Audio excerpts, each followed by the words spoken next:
Okay, good morning all. I welcome you all for this today's session.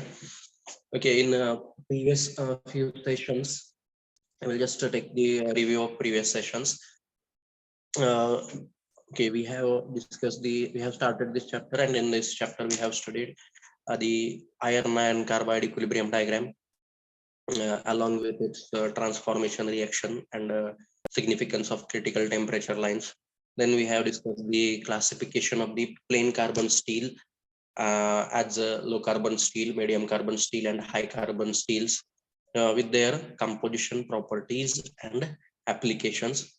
And then we have completed the effect of alloying elements when they are added into the steel. Okay, and in that we have considered various effects, that is solid solution strengthening or formation of carbide, formation of intermediate compounds or inclusions, then effect on the eutectoid temperature, eutectoid composition, and some common effects like change in the properties like creep strength, fatigue strength, or corrosion resistance and oxidation resistance. We have discussed up to this part.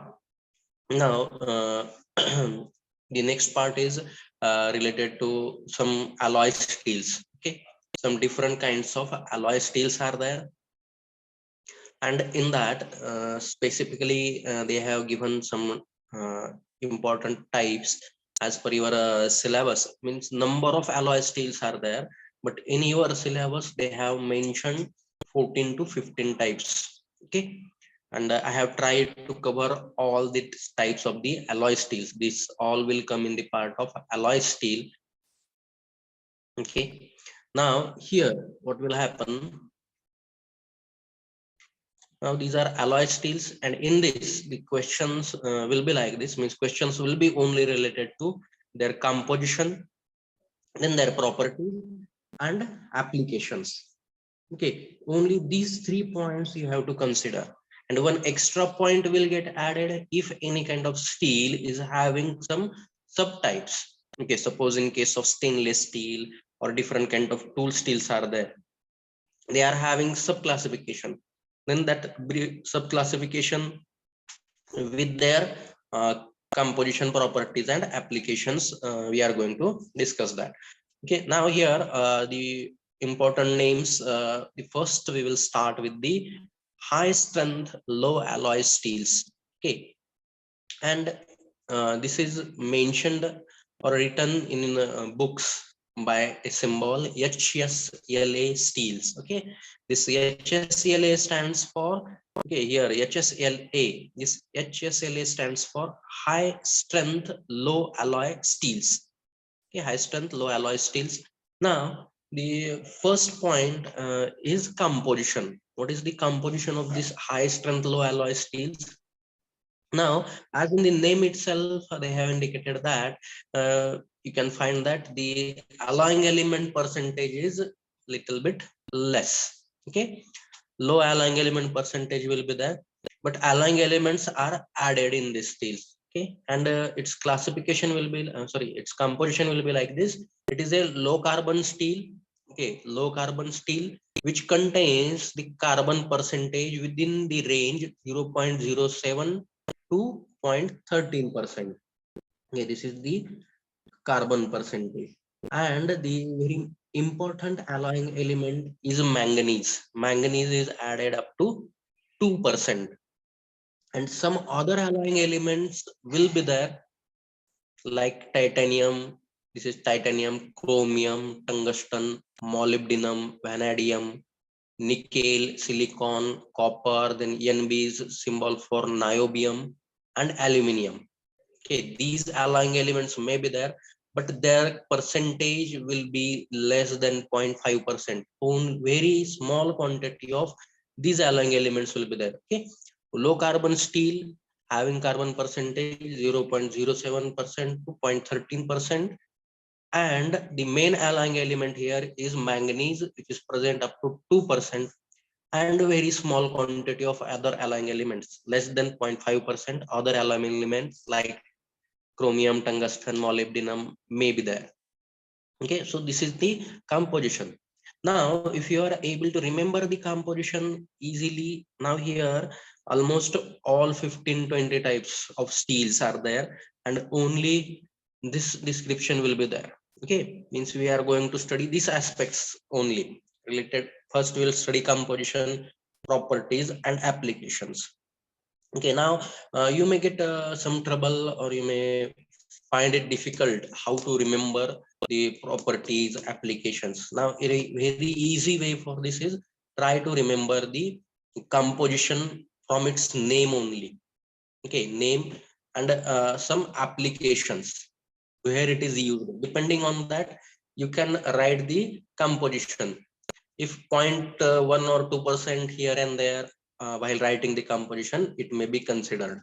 Okay, don't take tension of that. If instead of 0.07 you have written 0.08 or 0.09, it will be considered, but too much difference should not be considered. Okay, 0.1 and 2 here and there, it will be considered correct. Okay, now after writing or remember this composition, depending on this composition only you can decide their properties. Okay, as it is a low carbon steel. Okay, already we have discussed that low carbon steels, they will be having, or their nature will be very soft and malleable. Okay, these will be very soft, malleable and ductile, and due to this nature or this properties, they will be very, means easily you can do the machining operations, welding operations, or different forming operations. Okay, means their machinability, weldability, then formability is very good, because they are have very soft, malleable and ductile in nature. Okay, due to this, these properties there. Then here we have added some other alloying elements. Okay, what is the effect of this manganese here? Manganese is added up to 2%. This manganese will improve the machinability. Okay, machinability. As this is a soft ductile material, you will find that while performing the machining of soft and ductile material, continuous chips will be formed. Okay, while performing machining operation, continuous chips will be formed. They will not get breaked easily. If hard material is there, and if you are performing machining operation, chips will get easily break or detached from your workpiece.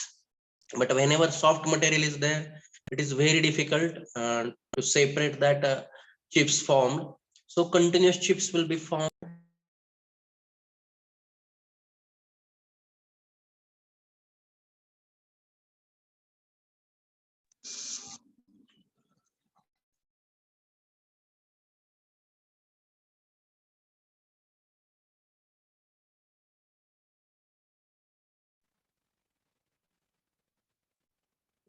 Okay, this is very important part. Whenever uh, this is a little bit conceptual part.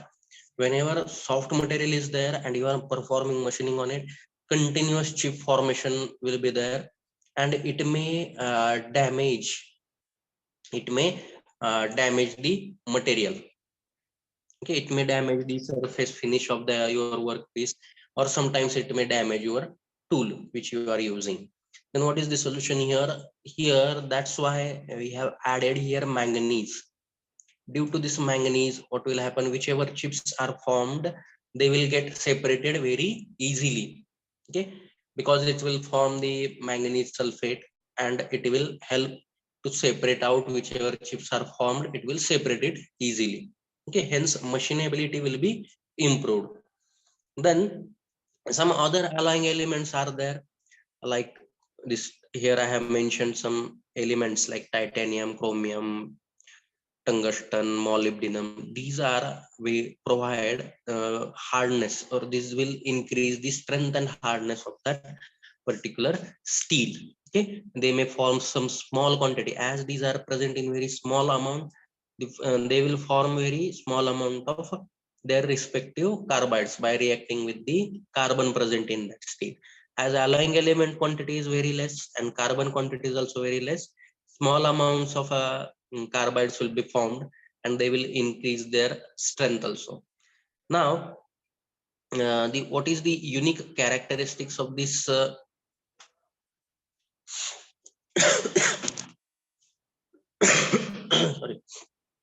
what is the unique characteristics of these steels? These steels have, okay, these steels have very, you can say that they will provide you higher strength, okay, with very less weight. Okay, this is the strength of this these kinds of high strength low alloy steels. Okay, these are some unique characteristics of okay, I think whether am I think my video has gone.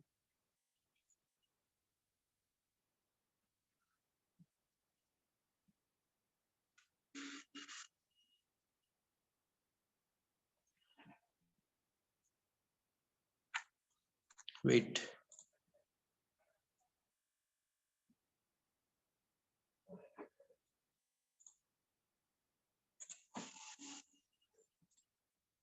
Okay.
Okay. Okay.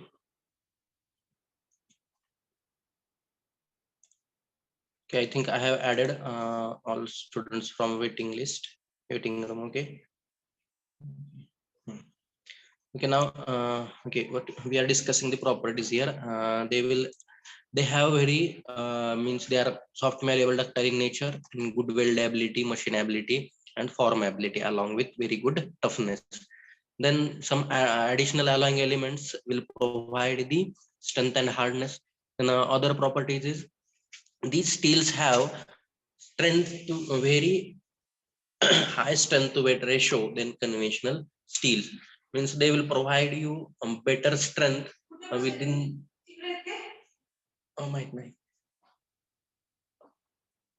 They will provide the higher strength to weight ratio than the conventional steels. Okay, with a minimum weight, they will give you the higher strength.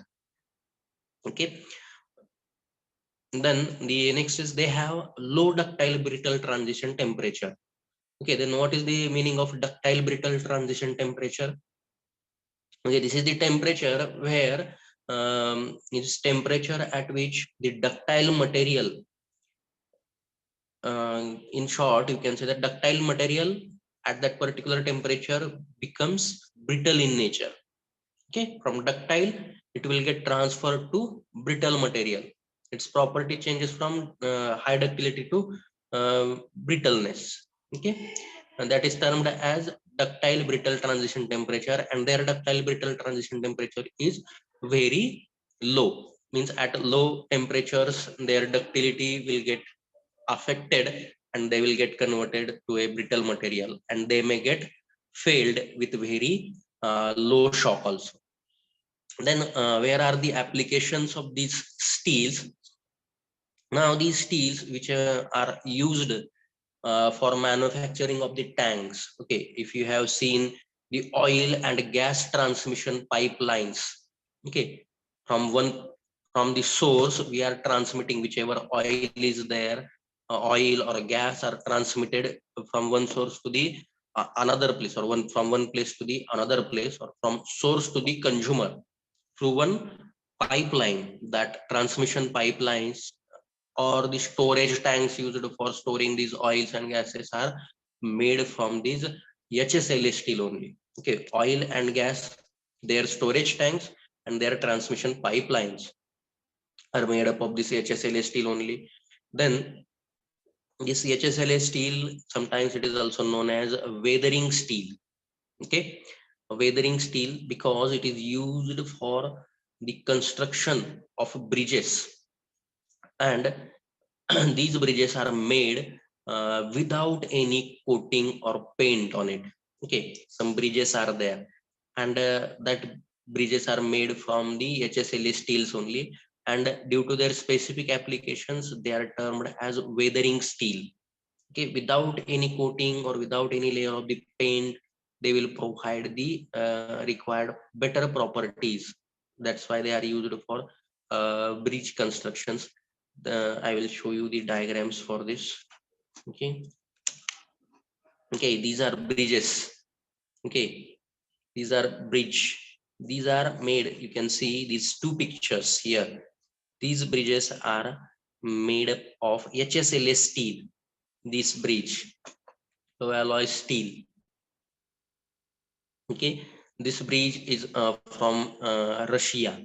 Okay, HSLA steel, Russia, and from some USA. I have collected these pictures. Okay, grade is different. In USA, it is termed as HSLA steel. Then in Russia, they have given some grades. Okay, it is, this is not important part, but just what you have to understand, these bridges are manufactured with the help of this high strength low alloy steel, and these bridges are not having any coating or any paint. Okay, still they will protect this steel from any or any condition may be there, means winter season may be there, or rainy season or summer season may be there, but it will get protected in all seasons. No coating or no painting is required for this HSLA steel. That's why these are also termed as weathering steels, used for construction of bridges. These are high strength low alloy steels. Then here you can see the diagrams. These are cryogenic tanks. Okay, these white tanks you have seen, these are used for storage of super cold fuels. Okay, super cold fuels means liquid hydrogen or liquid oxygen. Okay, they are stored in these tanks. These are cryogenic tanks, and these cryogenic tanks are manufactured with the help of HSLA steel. Okay, these are why I am showing you these pictures. It will be very easy for you to remember the applications. This bridge, HSLA steel bridges are manufactured. Okay, these are also known as micro alloyed steels because alloying element percentage, other alloying element percentage is very less than 0.5%. Manganese is up to 2%, other alloying element less than 0.5% combinedly. That's why it is termed as micro alloyed steels. Okay, HSLA steels, or it is also known as weathering steels, and it is used for manufacturing of these bridges without any painting or coating. Then these cryogenic tanks, these are cryogenic tanks for storing your super cold fuels like liquid hydrogen or liquid oxygen. Then different oil and gas transmission pipelines or storage tanks are there. These are manufactured with the help of this HSLA steel only. Okay, then we will move towards the next type, that is Hadfield steels. Okay, these Hadfield steels are also known as manganese steels, or it is also known as mangalloys. Okay, mangalloys, this MANG stands for manganese. Okay, manganese is dominant or main alloying element here. Okay, base element, base metal or a parent metal will be iron only, as it is a steel. Iron will be only base metal, and carbon is also a alloying element, but other alloying elements are present in more quantity, and here manganese is present in significant amount. Okay, that's why it is termed as a manganese steel or mangalloys. Okay, then now related to its composition, it is a high carbon steel. Okay, high carbon steel. Why I am using this word here, high carbon steel, low carbon steel? So that you can write the composition within that range. Okay, low carbon steel, its range, and for particularly for this steel here, Hadfield steel or manganese steel.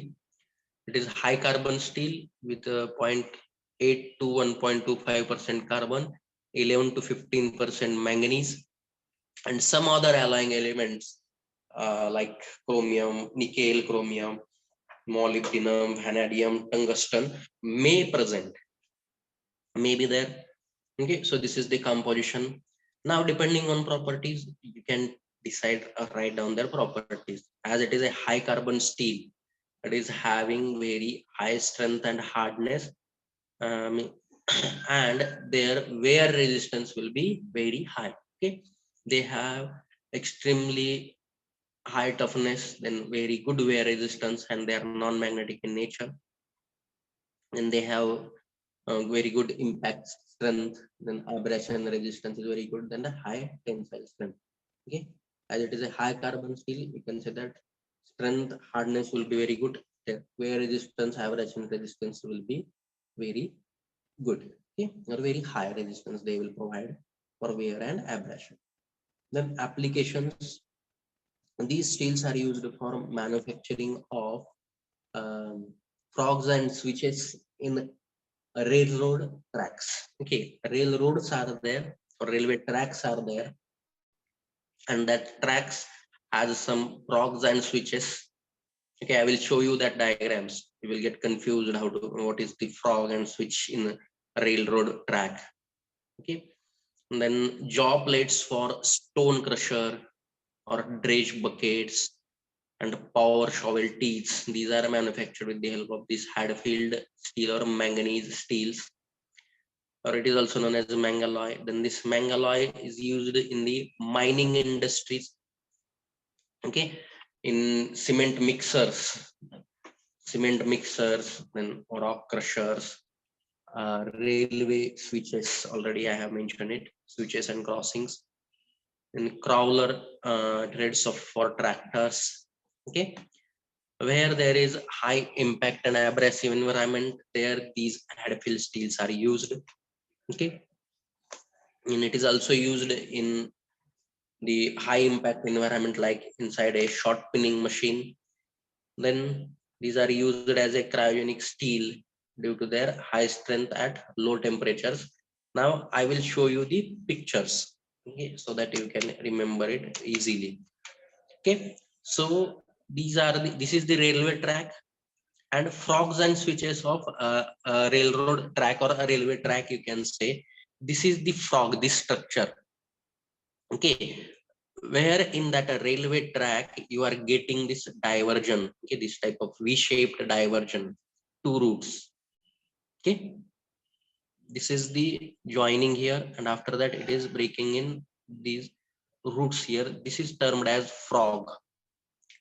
Okay, this is termed as frog, and when you are changing this track here, okay, this is the switch. Okay, this is switch rail point, and this is frog. Okay, are you understanding this? This is the frog and this is the switch. So these are frogs and switches, and these are manufactured with this uh, Hadfield steel. Then these dredge buckets. Okay, dredge buckets, your excavator, you can say your JCBs or your poke lanes, they are having these buckets, dredge buckets. These are manufactured with the help of Hadfield steel. Okay, Hadfield steel or manganese steel or mangalloys. Then that bucket, these kinds of buckets are having some power shovel teeth. Okay, these teeth are there, which requires hardness also. hardness and strength. These teeth, these are power shovel teeth. Then crawler treads for vehicles. Okay, this is crawler tread. Okay, if you have seen the poke lane or that, it is having this crawler tread. This is termed as crawler treads. Okay, these are dredge buckets. These are power shovel teeth, and this is crawler tread. Okay, like treadmill you have seen. For this vehicle, this is the tread, crawler tread. With help of this, it can move from one place to the other place for movement purpose of this heavy vehicles. Okay, this is made up of this mangalloys, and then frogs and switches. So these are applications of this Hadfield steel. Then we will move towards the next type, that is Invar steel. Okay, this is the third type. These Invar steels are also termed as low expansion steels. Okay, first is related to their composition. These steels, Invar steels, contains up to 0.2% carbon. Okay, this is the exact composition of this Invar steel. 0.2% carbon, 36% nickel. Okay, 0.5% manganese, and balance is nothing but remaining amount will be of iron. Okay, remaining amount will be of iron. From 100, just you have to minus this percentage, 0.2% carbon, 36% nickel, and 0.5% manganese, and remaining quantity will be for iron, and it is indicated by what? Balance.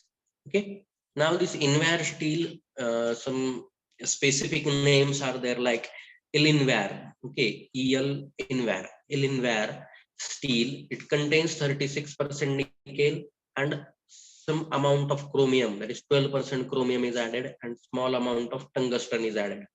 Okay, here different examples I have added. Ilinvar, then nickel span carbon steel. Just try to remember this composition, first composition. Okay, this is important. For Invar steel, 0.2% carbon, 36% nickel, 0.5% manganese, and remaining amount of iron will be there, iron. Then Ilinvar, if separately they have asked this, you have to write this composition. What is the difference between Invar and Ilinvar? Is nickel composition is same, just what is the extra? They are here 12% 12% chrome.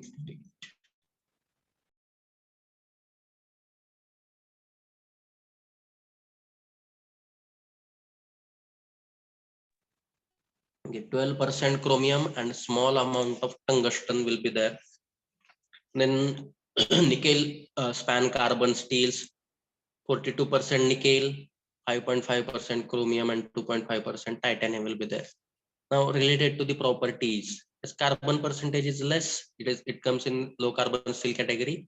It will be soft, malleable, and ductile in nature, and the specific properties, it is non-magnetic in nature. Okay, then due to the presence of this here you can say these nickels or chromiums, which properties will get changed? They will provide very high corrosion resistance and oxidation resistance. Okay, oxidation resistance is improved due to presence of the chromium. They will form respective oxides. Okay, and then they have very good impact resistance.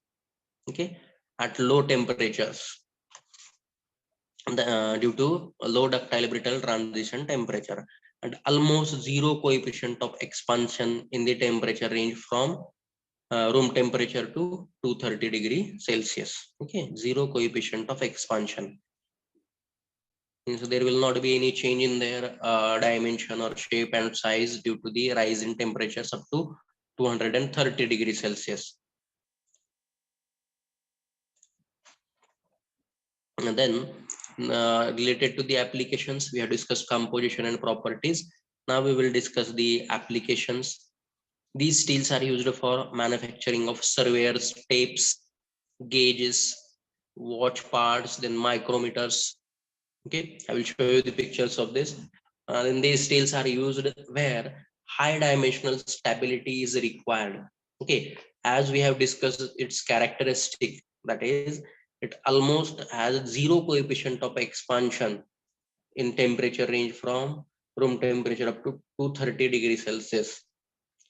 Hence, it is used for manufacturing of precise instrument or precision instruments, then clocks, seismic creep gauges, television shadow mask frame, then walls in engines, okay, and large aerostructure molds. Okay, now I will show you the pictures.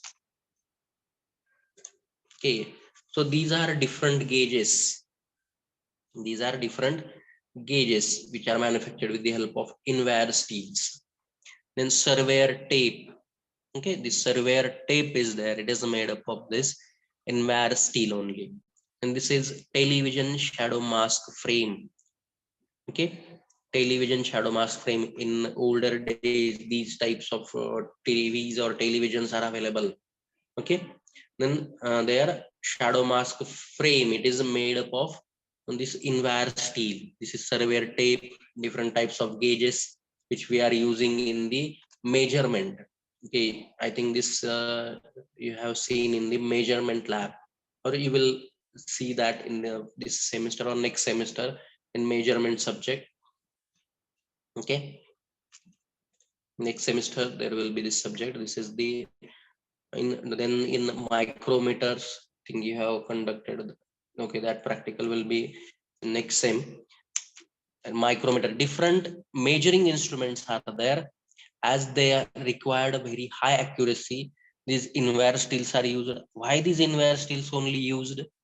Because they are having almost zero coefficient of expansion up to temperature range of from room temperature to 230 degrees Celsius. Okay, so that's why different gauges, then surveyor tapes, this shadow mask frame of television, and precise instruments are manufactured with the help of these Invar steels.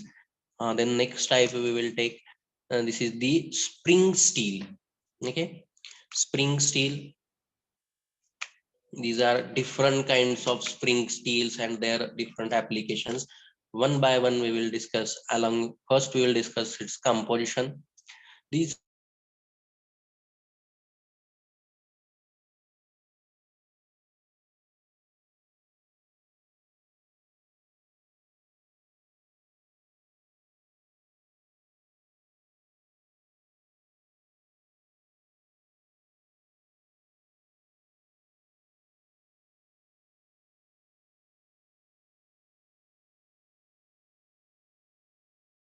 spring steels.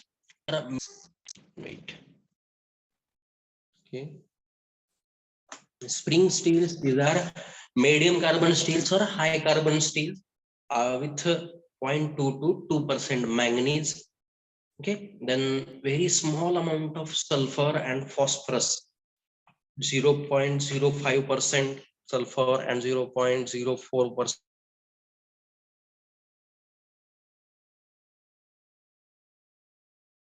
As per your requirement, you can add chromium, vanadium, nickel, or silicon. Okay, it is medium carbon or high carbon steel with manganese, sulfur, and phosphorus, where manganese percentage will be significant, that is from 0.2% to 2%. Sulfur, maximum sulfur quantity will be 0.05%, and maximum phosphorus quantity will be 0.04%. And if you want to change some properties, you can add some additional alloying elements like chromium, vanadium, nickel, silicon, depending on the change in the properties required.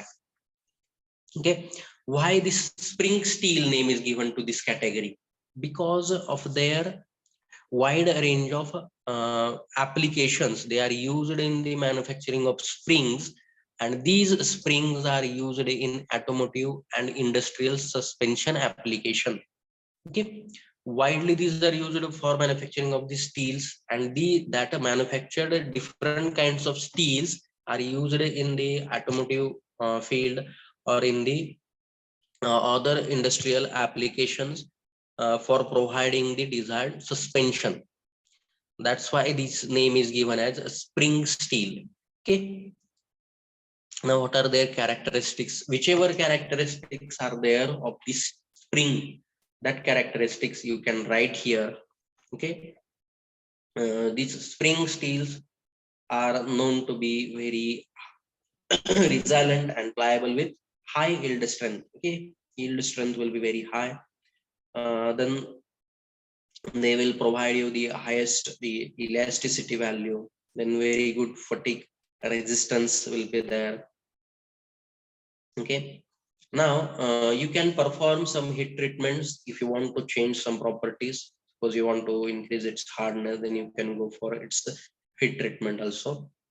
So after deciding their properties, okay, very good yield strength, high elasticity, very good fatigue resistance, and you can perform different heat treatments. Now we will move towards the application part. Okay, so these are number of applications I have added here. I will show you all the pictures of these applications. First, I will go through this. I will show you the pictures also. Now, these spring steels, whichever musical instruments, if you have seen that piano, some music wire is there on that piano wire or musical wires, whichever musical instruments are there, wire is there made up of one steel. That steel is nothing but your spring steel. Then different kinds of spring clamps are there, and different antennas. Then spring, different types of springs like leaf springs. Then vehicle coil springs are there. Yes, tines are there. Okay, I will show you these diagrams. Okay, these are yes tines. Okay, these are piano strings. Strings are there in your musical instruments. These strings are made up of spring steels only, and these are springs. Okay, these are spring clamps. Okay, spring clamps. I think I have one with me also. Okay, this is the spring clamp. Okay, this is the spring clamp. Okay, whenever we are fixing the pipes or wires, there we are attaching it. Okay, where we are joining the pipes. Okay, this is the clamp for tightening the pipe. Okay, is it clearly visible? I think it will be visible for you. Okay, this is the spring clamp. Okay, this is spring clamp, and then these are yes tines are there. These are yes shaped tines are there in your various agricultural equipments. These tines are used. And then these are lock picks. Lock picks are there. Okay, these are made up of this spring steel only. Okay, manufacturing.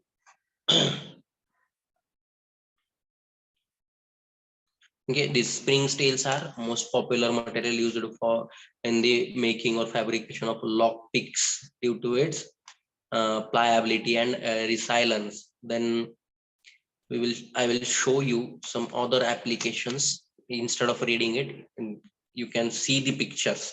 Okay, if you have seen these Nepalese kukri is there. Okay, kukri. That kukri is made up of this spring steel kukri. Now you can see one new movie of some that actor Akshay Kumar is coming. That kukri or kokri is holding in his hand. Okay, it will be very easy to remember for you that kukri which he is using. I forgot the film name, but you can easily remember that. And kukri is there. Nepalese kukri. It is made up of spring steel. Okay, here I have highlighted the picture. This is the kukri. Nepalese kukri. Then different kinds of suspension springs. Here, these suspension springs are manufactured with the help of spring steels. Then binder clips. Okay, here we are having steels for binding some papers. These are binder clips. These are also manufactured with the help of spring steels only. Then landing gears of aircraft. These are okay. In this aircraft, there will be landing gears. Okay, landing gears will be there, and these will be manufactured with the help of spring steels. Then these are shims. Okay, these shims are used in the measurement purpose. Okay, small sized 2 mm thickness, 0.05 mm, 0.01, 0.1, 0.2. Very small thickness will be provided with this shape to measure the thickness or some gaps or doing some measurement, precise measurement. These are termed as shims. Okay, and these shims are manufactured from these spring steels only. Okay, Nepalese kukri, then the landing gear of aircraft, then suspension spring, binder clips, these different kinds of shims. Then these are different kinds of springs. That's why they are largely used for manufacturing of different kinds of the springs. And these springs you can use for different applications in automobile industry or in different industries. We are using it. And what is the purpose? To provide the suspension. Okay, now these are helical compression spring. Okay, helical compression spring. This is helical compression spring. This is helical extension spring. Helical extension spring. If you have seen the stand of our vehicle, okay, we are having stand to for placing our vehicles. This is some helical extension spring is used. Okay, then this is the conical spring. This is helical compression spring. This is also used in the vehicle. Then this laminated or leaf spring is there. Laminated or leaf spring. In railways, these leaf springs are used. And this is the torsion spring. Torsion spring, and this is the disc spring. Okay, so these are different kinds of the springs used. Okay, and you can use it in the different industries. So these are different applications of the springs.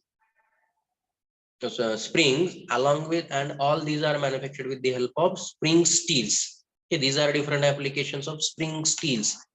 Okay, piano strings, spring clamps, different kinds of springs. It may be different spring. It may be all spring types I have highlighted in the last slide. So yes, tines are there, lock picks are there, kukri, suspension spring, binder clips, shims used for measurement, landing gear of aircraft, and these types of springs. These are manufactured with the help of spring steels. Okay, so after this, the next type is the silicon steel. Okay,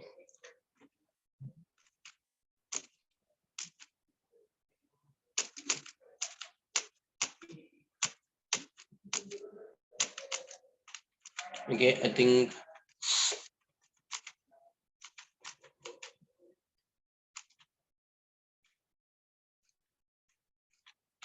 I will continue this in the next session. Okay, now in this today's session, we have completed 4 types. Okay, 4 types of the steels. Okay, I will just summarize the lecture and we will stop here. Okay, in this today's session, we have completed HSLA steel, that is high strength low alloy steel, along with its composition, properties and applications. Its general properties: it is very soft, malleable and ductile in nature, and provides very good strength and hardness also. And it is used for manufacturing of oil gas transmission pipelines and storage tanks. Then it is used for manufacturing of weathering steel, which is used for manufacturing of different bridges. And it does not require any external painting or coating to protect the bridge from the environmental conditions. Then these are cryogenic tanks. These are manufactured with the help of HSLA steel only. Okay, and these are used or liquid oxygen. Then Hadfield steel is high carbon steel with 0.8 to 1.25% carbon and 11 to 15% manganese, with some small amount of other alloying elements. It is having very high strength, wear resistance, and abrasion resistance. And it is also known as manganese steel or a mangalloy, and it is used for manufacturing of these different frogs and switches of railroad track. Okay, these are frogs, these are switches, then dredge buckets, power shovel teats, then crawler trade for different vehicles like your poke lane, you can say. Then the Invar steel, it is also known as low expansion steel. Why it is termed as low expansion steel? Because it has almost zero coefficient of expansion. There will not be any change in its dimension due to change in the temperature. Okay, that's why it is termed as low expansion steel. Okay, so its composition is 0.2 up to 0.2% carbon, 36% nickel, small amount of manganese. In Ilinware, some 12% chromium is extra added with small amount of tungsten.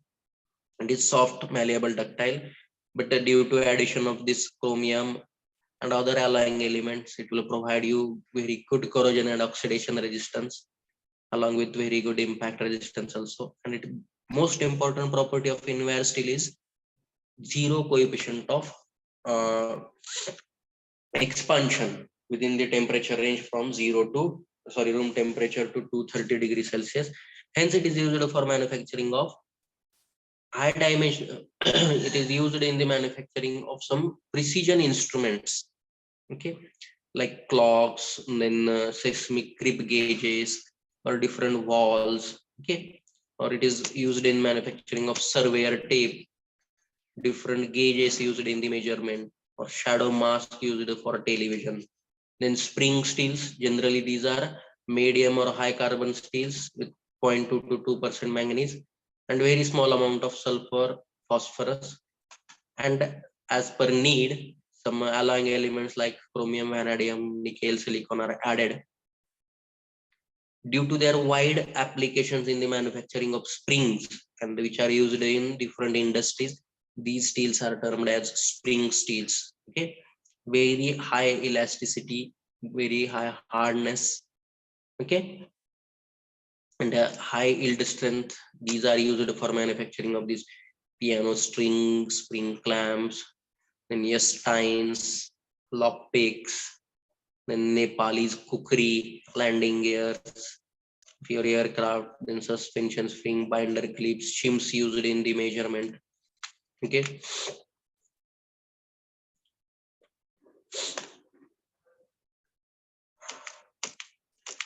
and then different kinds of the springs. Okay, in this way we have completed today the 4 types of the alloy steels. HSLA steel, that is high strength low alloy steel. Then Hadfield steel in that manganese steel or mangalloy. Then Invar steel or low expansion steel, and spring steel, along with their composition, properties, and applications. We have completed it today. In next lecture, we will see the remaining alloy steels. Okay, in that we will try to cover the tool steels, then stainless steels. Okay, so if you are having any query for today's session, let me know. If all points are clear, please put your attendance in the chat box and you can leave the session.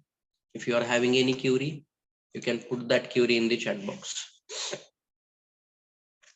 If any doubt or query is there, let me know.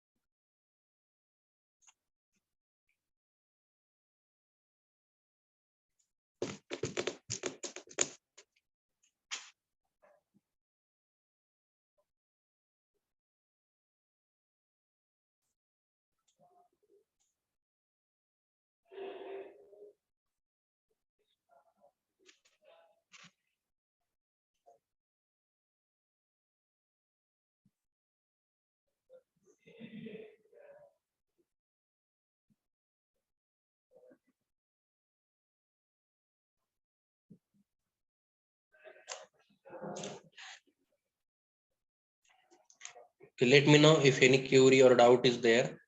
Please put that in the chat box. Otherwise, okay, we can enter your roll number for attendance purpose, and you can leave the session.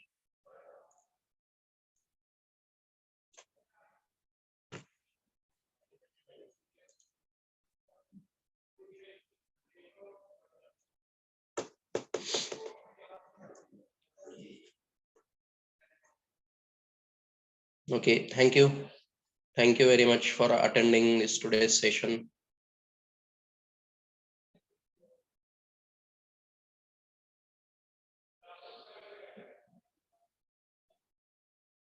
Okay, this issue related to your Python training timing and lecture timing. I will discuss this issue with HOD sir, and I will try to resolve this issue. Okay.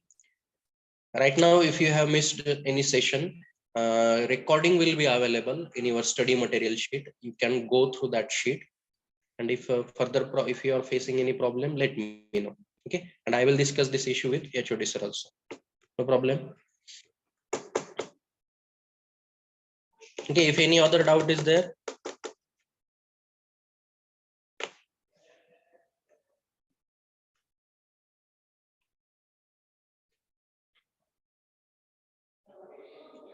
Okay, if no doubt is there, I will close this session. Thank you. Thank you for attending this session.